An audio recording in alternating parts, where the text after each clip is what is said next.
थोड़े पड़े में ॾिसंदड़ ॿुधण के भली कार 20 मार्च सिंध जे अज़ीम लीडर शहीद सूर्या बादशाह जी योम शहादत जो ॾींहुं आहे। संस अज़ीम कुर्बानी ते खेस निहायत ही अक़ीदत ऐं एहतराम मझां सुर्ख सलाम पेश कयूं था। तारीख़ ॾांहुं जाती पाए बि त दुनिया जी तारीख़ इनकलाब ऐं आज़ादी जी तहरीकुनि सां टिमटार आहे। उन्हनि अज़ीम तहरीकुनि जो बाब हुर तहरीक जे ज़िक्र खां सवाइ अणपूरो हूंदो। ॾखण एशिया जी तहरीक आज़ादीअ में हुर तहरीक आज़ादीअ लाइ हिकु अमली किरदार अदा कयो। तहरीक में हिस्सो वठंदड़ हुरनि आज़ादीअ लाइ जाननि जा नज़राना बि ॾिना, जंहिंजी तारीख़ अॼु बि गवाह आहे। हुर तहरीक जो समूरो पस मंज़र शहादतुनि जे रंग सां रंगियल आहे। 20 मार्च 1943 ते वतन या कफन आज़ादी या मौत वारे नारे जे ख़ालिक हज़रत पीर सैयद सबक़तुल्लाह शाह राशिदी सूर्या बादशाह शहादत जो जाम नोश फरमायो ऐं अज़ीम रहबर अज़ीम कुर्बानी ॾेई धरतीअ खे अंग्रेज साम्राज्य खां निजात ॾियारी। हुर तहरीक में सवें हुरनि जा जाननि जा नज़राना ॾिना। शहीद सूर्या बादशाह ऐं संदसि जान निसार हुरनि अंग्रेज साम्राज्य सां अखियुनि में मिलाए अहिड़ी त जंग जोटी जंहिंजो धरतीअ ते मिसाल नथो मिले ऐं संदनि कुर्बानियुनि एवज़ हिन धरतीअ खे अंग्रेज साम्राज्य खां आज़ादी मिली।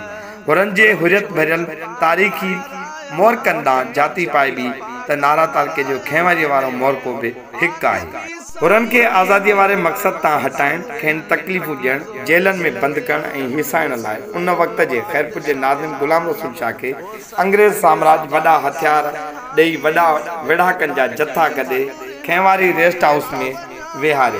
हुन पहुचण शर्त हुरनि लाइ धरती तंग बणाए छॾी हुई।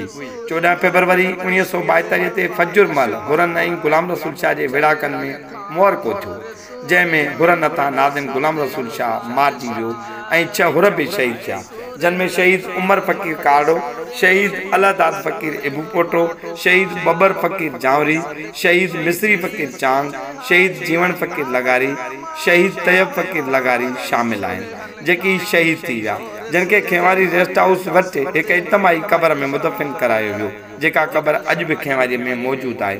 उन बैदि 1944 में अंग्रेज साम्राज्य वधीक उते ई Khairpur military police check post नाले 2 वॾा किला जेके जेल नमा हुआ उहे ठाहिराया, जिन जा आसार अॼु बि मौजूदु आहिनि। मक़सदु हुर तहरीक हिकु निज आज़ादीअ वारी तहरीक हुई, जेका तहरीक तारीख़ में सोननि अखरनि सां लिखी ऐं पढ़ी वञे थी, छाकाणि त हिन तहरीक में शामिल हुरनि कॾहिं बि जान जी परवाह न कई।